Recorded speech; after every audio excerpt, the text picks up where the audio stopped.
Ini kita bersuka cita, ya. Kita karena waktu sudah menunjukkan pukul 6, kita akan mulai.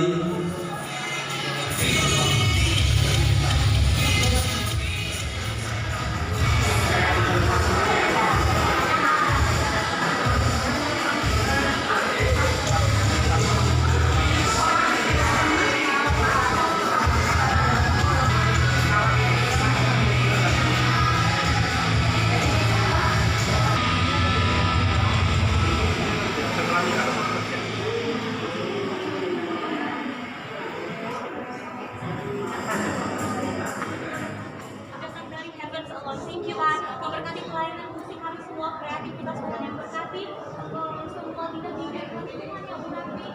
Waktu kami main musik, waktu kami nyanyi, waktu kami berbicara, itu semua buat kemuliaan nama Tuhan. Mari Roh Kudus mencari solusinya terhadap diri kami, Tuhan kami berkata di hidup kami, jadilah nyata. Itu artinya kalau salah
bersama-sama untuk menerima sesuatu yang luar biasa, yang dahsyat dan Tuhan. Oleh karena itu Tuhan, kami akan menerima sesuatu yang dahsyat dari Tuhan. Oleh karena Tuhan, kami menyerahkan ibadah KKL dengan hingga akhirnya nanti. Yang nama Bapa, Putra, bukan hanya natural yang biasa. Meaning that there are spirits, both good and bad. Berarti ada roh yang baik dan yang buruk. There are kingdoms, both good and bad. Ada kerajaan dua-duanya yang baik ataupun yang buruk. There is eternity, both good and Apa terjadi atas hidup ini? bad. Prayer, in one hand, is an operation. Berdoa di satu sisi adalah sebuah operasi. It moves God's plan across the earth. Ini And I don't just mean lay me down to sleep prayers. dan saya bukan bermaksud kayak doa sampai ketiduran terus kita masih berdoa.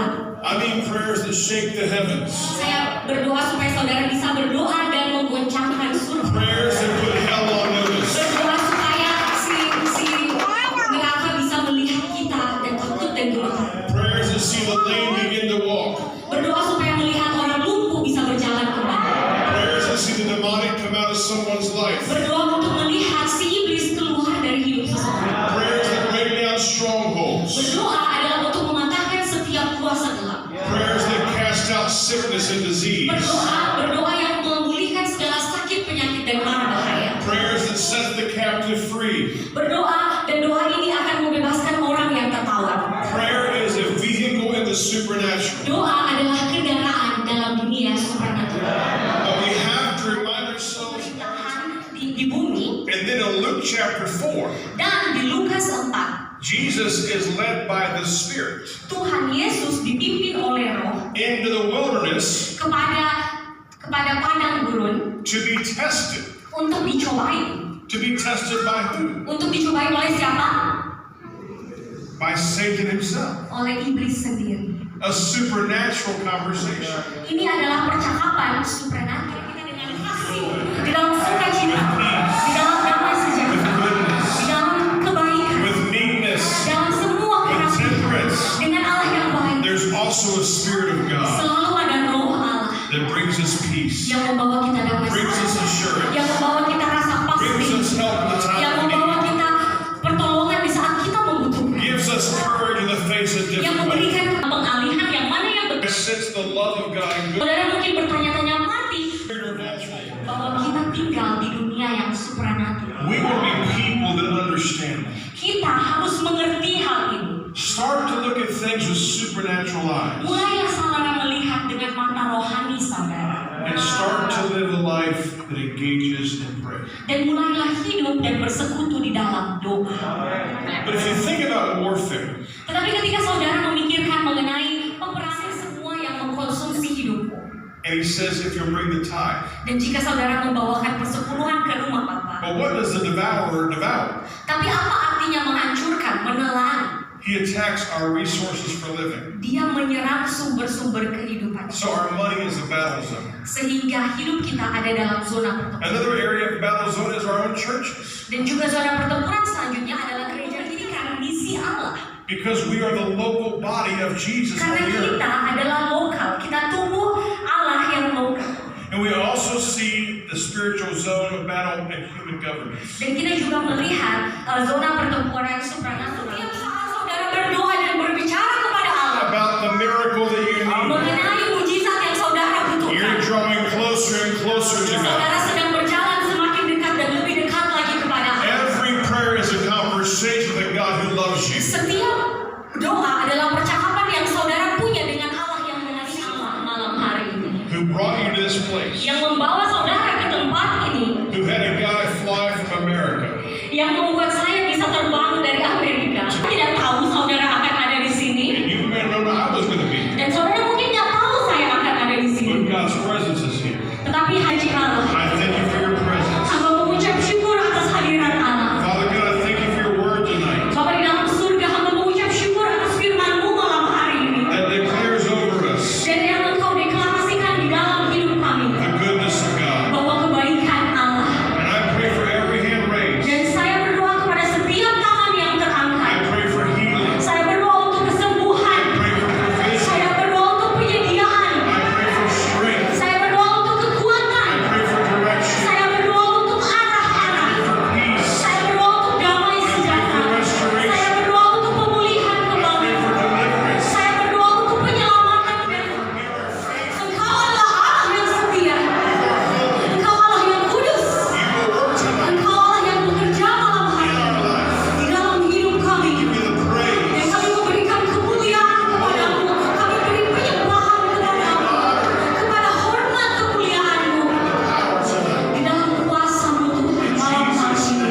Di dalam nama Tuhan Yesus.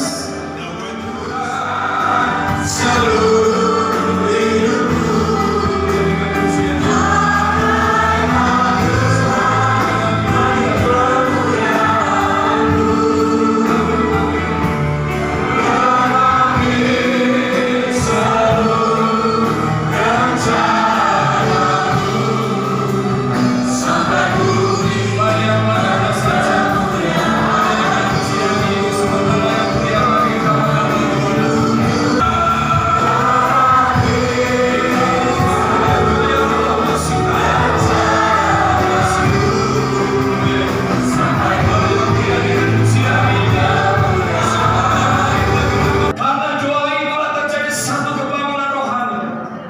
Karena itu, mari kita menghidupi doa itu sebagai gaya hidup kita. Saudara yang rindu mengalami haleluya, haleluya. Sungguh kami merindukan kuasa bekerja.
kasih. Tangan betul ya. Hujan akhir tak tiba, Allah sedang melawat umatnya. Telah memenuhi siap untuk dituai. Banyak jiwa menanti uluran tangan kita. Tuailah sekarang. Nyatakan kemuliaannya pada segala bangsa. Biar kuasanya dinyatakan melimpah. Bangkitlah gereja Tuhan pada sekelilingku.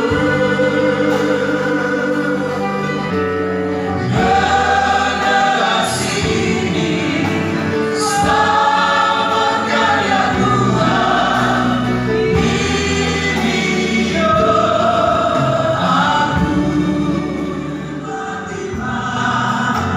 Allah sedang melawat umatnya. Ladang telah memulih, siap untuk dituai. Banyak jiwa menanti uluran tangan kita. Tuailah sekarang. Nyatakan kemuliaannya pada segala bangsa. Biar kuasanya dinyatakan melimpah. Bangkitlah gereja Tuhan pada sekelilingku. Generasi ini selamatkan ya Tuhan. Ini doaku. Mari kita dengan musyrik bersama-sama sebagai doa kita dari Tuhan kita. Pada segala bangsa, biar kuasanya dinyatakan melimpah. Bangkitlah gereja Tuhan pada sekelilingku. Generasi ini selamatkan ya Tuhan. Ini doaku. Selamatkan Tuhan. Generasi ini selamatkan ya Tuhan. Ini doaku. Mari kita beriman katakan generasi ini. Generasi ini selamatkan ya Tuhan. Ini doaku.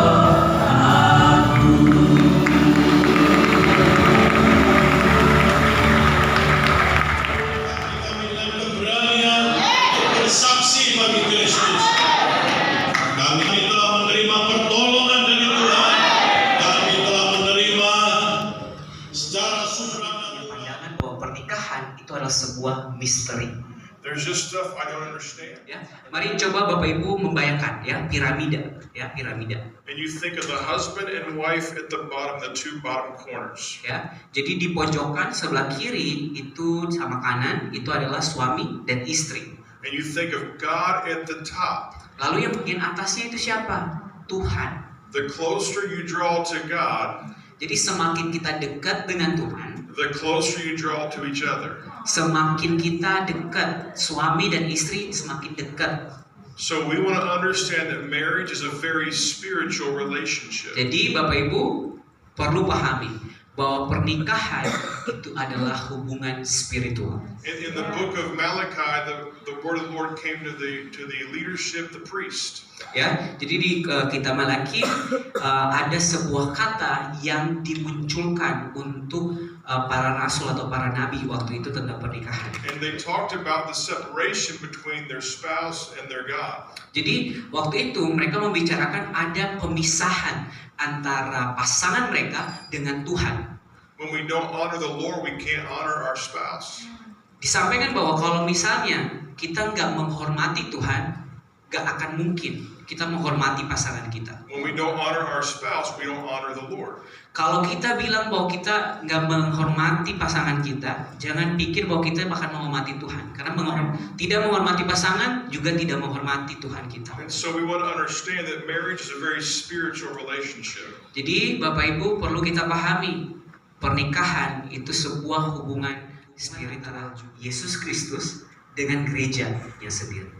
We also want to know that to understand Christ in the church means we have to have a deep biblical view on all these conversations. Kalau memahami antara pernikahan gereja dengan Kristus, berarti kita harus punya pemahaman juga yang utuh tentang Alkitab itu sendiri. Ya. Sehingga kita mau melihat dalam perspektif Alkitab bahwa pernikahan itu sesuatu yang sakral. Having kids or legacy or heritage. Ini tidak hanya bicara soal untuk mendapatkan anak, keturunan, ataupun juga peninggalan-peninggalan yang lainnya. It's not just so you cannot be alone in life. Ini juga bukan solusi untuk kita nggak mau tinggal sendiri. But it's a sacred relationship.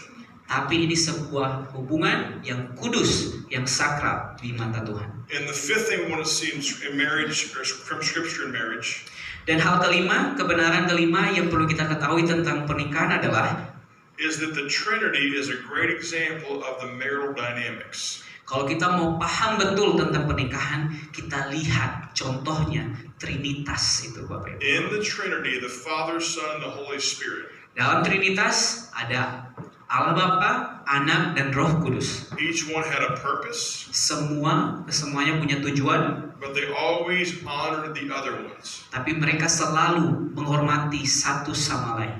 In our marriage, my wife and I are not the same people.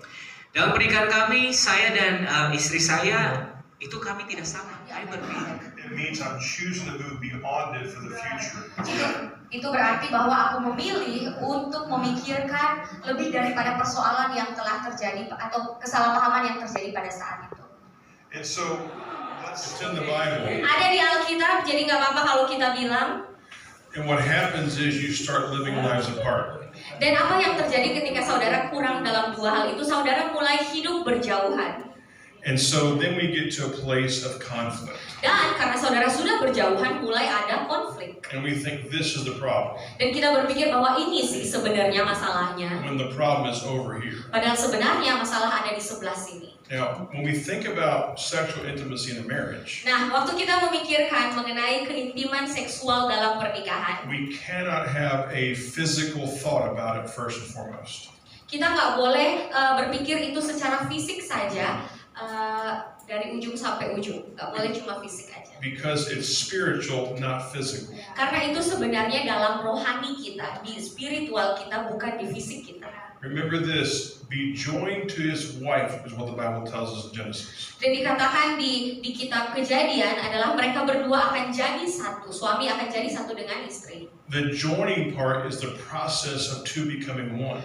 Menjadi satu atau tidur dengan istrinya adalah proses dua orang jadi satu. And so when communication is not present, Jadi waktu nggak ada komunikasi, when sexual intimacy is not present, waktu keintiman seksual tidak ada, we start going in two different directions. kita mulai ada di dua arah yang berbeda. And the further you get from somebody, Dan semakin jauh saudara berada dengan the orang more you have lain, to yell to talk to them. semakin saudara harus berteriak supaya dia bisa dengar waktu saudara And ngobrol. the closer you draw to somebody, Dan semakin dekat saudara dengan seseorang, the more the communication is personal and delicate. semakin banyak komunikasi yang bisa terjadi secara personal dan lembut. And so we want marital communication to be in this proximity. Jadi kita mau dalam pernikahan kita berkomunikasi itu sedekat ini. We don't want it to be across the halls or the rooms in anger, frustration. Dan kita nggak mau kayak kita ngobrol di sini, dia ada di ruangan lain, terus kita harus teriak dengan rasa marah dan rasa frustasi. So